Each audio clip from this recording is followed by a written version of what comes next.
Hi there, beautiful people. Welcome back to Amo in Cucina. Today's recipe is something very, very special. Caramelized onion with blueberry jam.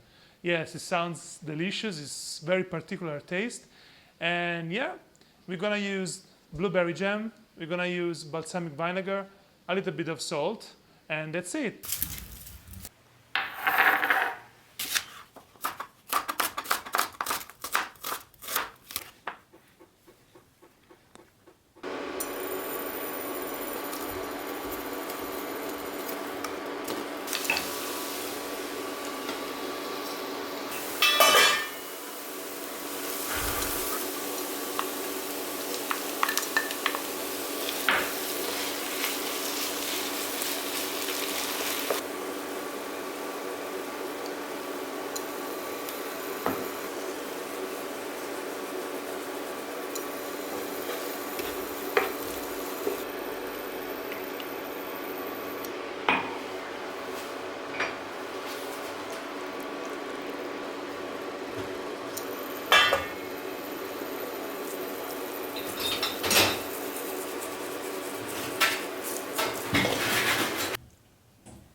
If you like my recipe, please put a like, subscribe, and see you next time.